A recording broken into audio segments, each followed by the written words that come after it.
So English lords. These guys are all over the place in classic literature and period dramas. But what on earth are they? How did they get these fancy titles? And if you're a historical fiction author, how do you create a fictional one that seems historically accurate?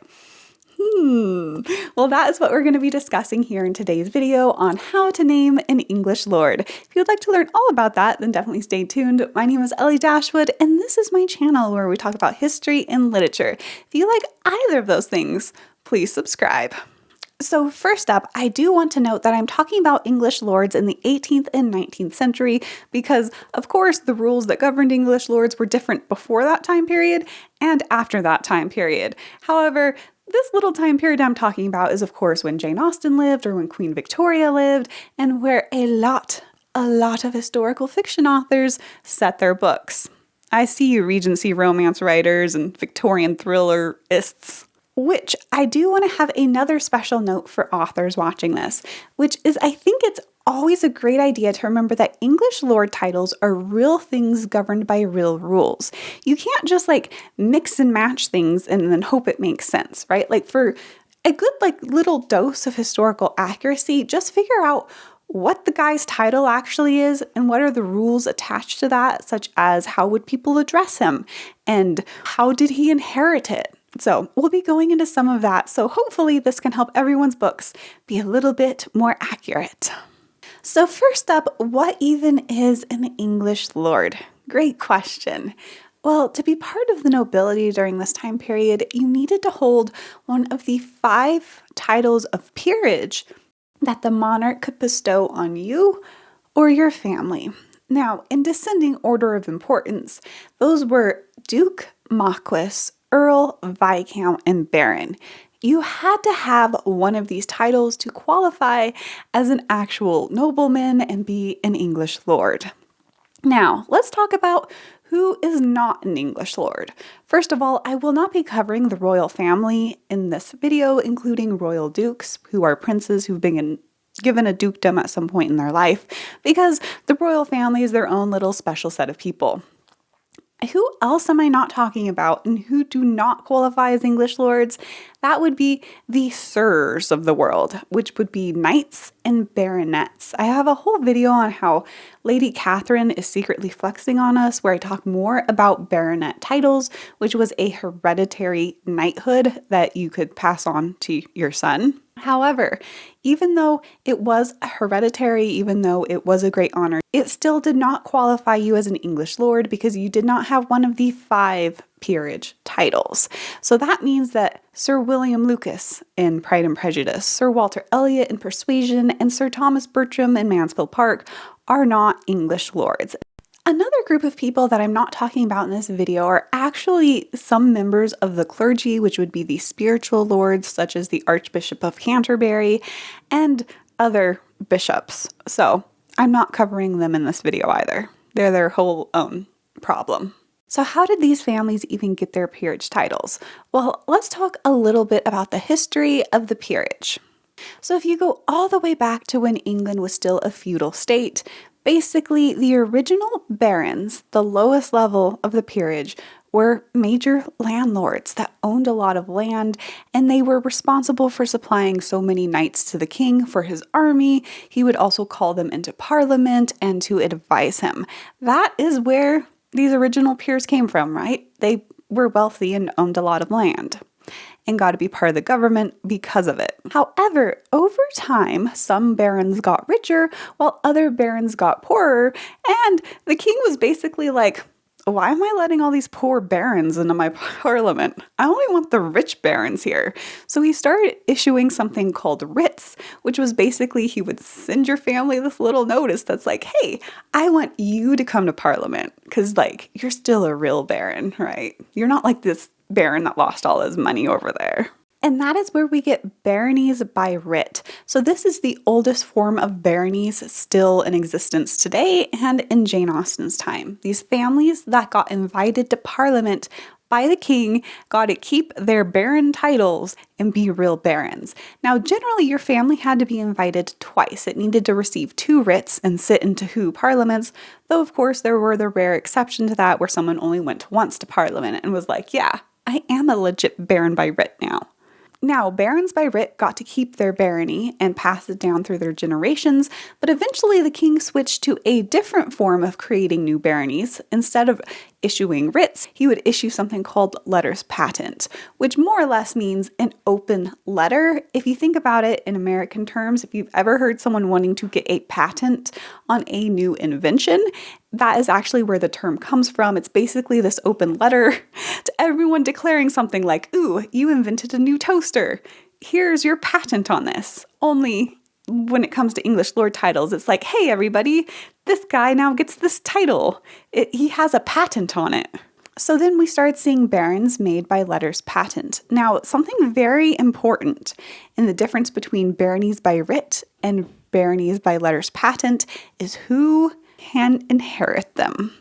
So baronies by writ didn't have rules attached to them as much as letters patent because your family just got invited twice and now it was like, oh, we're real barons, right? Like there weren't rules and stipulations put on this. And so it's generally considered that baronies by writ can descend to both male and female children, right? Where most letters patent have rules in that letter, in that patent, saying like only male children can inherit. And so that is where you get more baronesses being able to inherit a barony by writ in their own right because they can technically inherit, but more on that later. So now we have barons by letters patent being created. You know what the king was like? He was like, some barons are more important than other barons. I'm going to upgrade important barons to viscounts. And that's, my friends, how you get viscounts. That was like the next stepping stone in the peerage ladder that people could like climb up. However, eventually he started just making people viscounts that weren't even barons. Like your family could jump straight to viscount and skip the whole barony thing, right? Then above barons and viscounts, you have earls.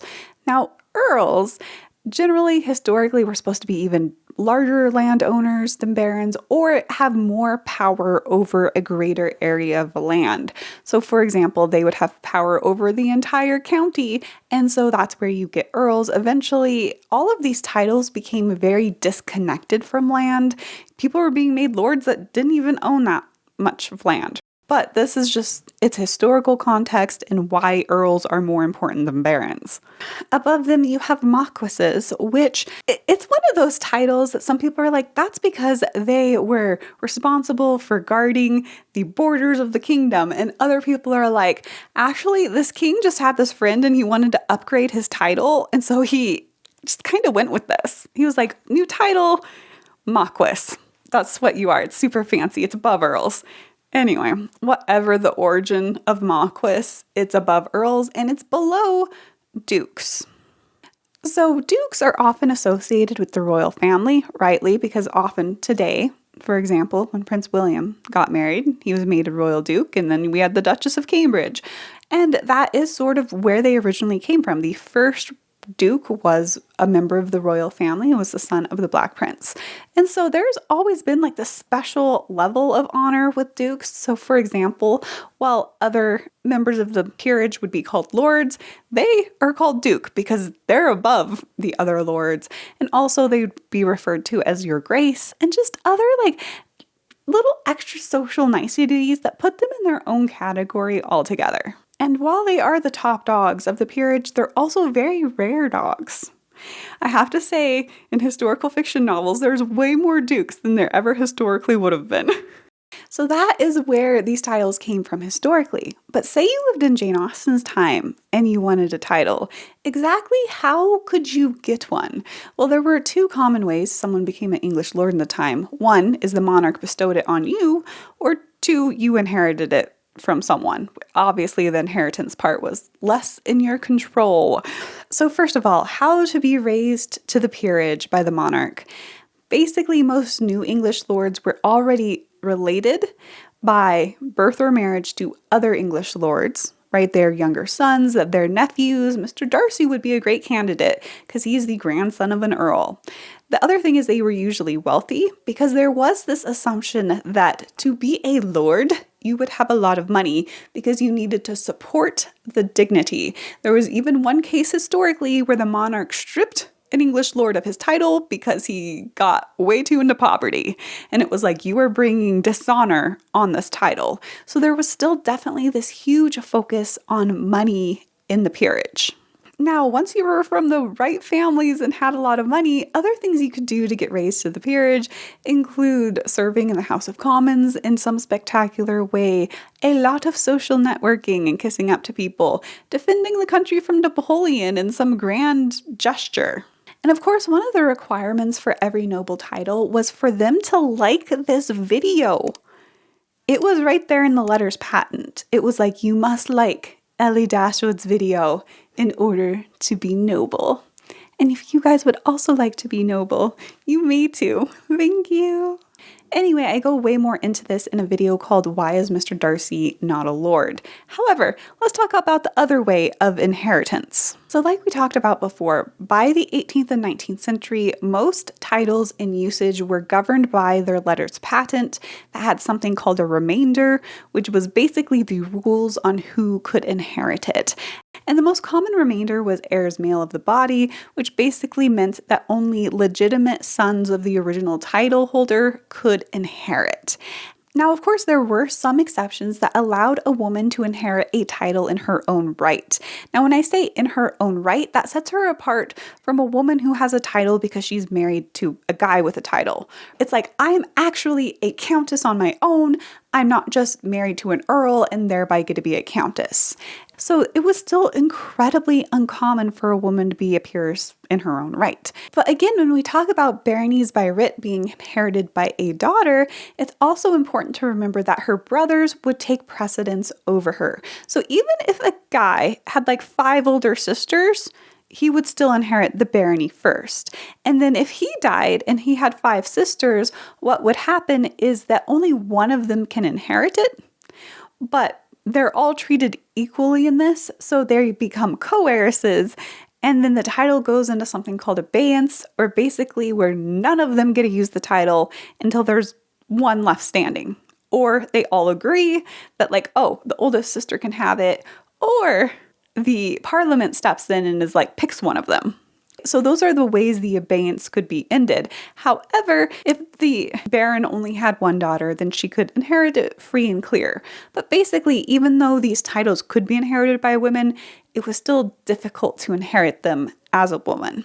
But basically, if you're writing a novel and you want a peeress in her own right, the most historically accurate thing for her to be would be a baroness, or someone whose family has a very special remainder that allows her to inherit.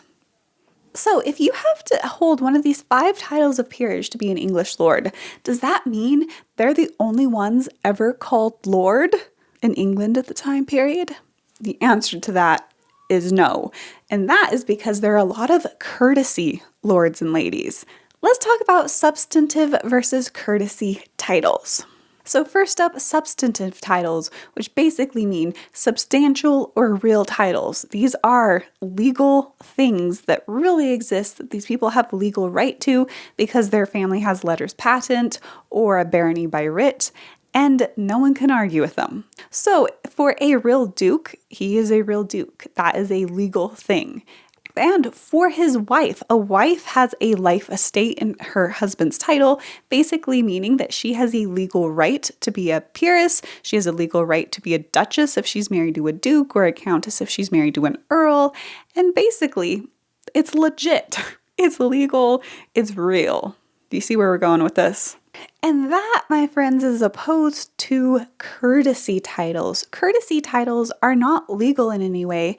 Basically, they're social niceties that society decided that peers' families were worthy of. So, for example, I bet you know someone who has a courtesy title. Her name is Lady Catherine de Burgh. So Lady Catherine is the daughter of an earl, and that is why she gets to be Lady Catherine. Society decided that daughters of earls were just so honorable by connection with their father that they get to be lady, first name, last name, for the rest of their life, shortened to lady first name, called Lady Catherine.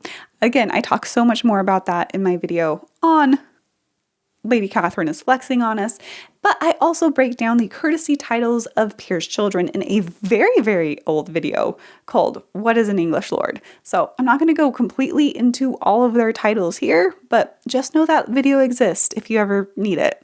Now, something important to remember is that the courtesy titles of peers' children do vary depending on what their father is. Is he an earl? Is he a baron? Is he a duke?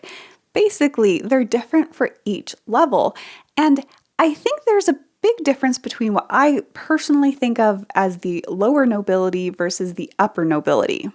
This distinction is not real. I totally made it up, but it helps me remember, so it might help you guys remember. So the lower nobility would be the viscounts and the barons, and the upper nobility would be the dukes, marquises, and earls of the world. Now, one of the reasons I make this distinction is the way their children's courtesy titles are handled are quite different. The children of the upper nobility get a lot more honor and respect in theirs, and also these upper nobility guys are technically princely honors. They are called puissant princes or powerful princes, like this is deep stuff in the nobility, right? This isn't commonly referred to. However, sometimes when they would go to continental Europe, basically, some continental European nobility had a lot more princely honor added to their titles. And so these guys already had it built in. So they're like, yeah, prince, I'm on your level. So another thing that was common in the upper peerage is that they had more than one title, but they would only ever use their top title. So for example, if you were the Earl of Sussex, you'd be known as Lord Sussex. But you also might be the Viscount of Exeter and the Baron of Southwick. I'm just making stuff up now, guys. But my point is these guys would usually have multiple lower titles that they technically owned and had legal right to, but they weren't currently using because they had a better title available. But one of the perks of being part of the upper nobility is they could let their oldest son and heir use one of their other titles. So if you're an earl, but you also have a viscount title, you can let your oldest son be a viscount, and when he gets married, his wife would be a viscountess. Of course, this would only be happening while you're still alive, right? Like you're using your main title, your son's using your lower title. But of course, once you die, the son would then inherit your main title, like upgrade, and then his son could use the lower title once he's in existence. Now, an important rule on this, though, is that only a son of the current peer could use this as his courtesy title, right? He could only borrow his father's title. So if you don't have any sons and your nephew is going to inherit, because he's not your son, he doesn't get to use a title. Sad moment there for all the nephews. Now, you might be saying that is all great, but traditionally in classic literature, you don't see a lot of people being like, Earl whatever, or Countess whatever. You just see a lot of lords and ladies. Like, where does that come into this? So the reason for that is because for everyone below a duke, the common everyday usage was to call them lord or lady, and then whatever they were the lord or lady of. So for example, in Frances Burney's Evelina, we have Lord Orville. He's actually the Earl of Orville. Earl of Orville. Dude, that sounds funny. I don't know. Okay. Earl of Orville? Just say that like 5 times fast. I don't know why this is tripping me out right now. But we never hear anyone call him the Earl of Orville, right? We just hear him called Lord Orville because that is how it would be done. Of course, dukes were never called lord because they're too fancy for that. I told you, they're like the top dogs of the peerage here. And they would be called duke by the upper class, and by lower levels of society, they'd be called Your Grace, because they're just so graceful. Okay, guys, I feel like we have just downloaded So many rules on this, right? Now, let's actually put it together. Let's name an imaginary lord. Should we do it? Let's go through some steps. Okay, say we're writing a Regency romance novel. So the very first important question you need to ask is this imaginary lord's father still alive?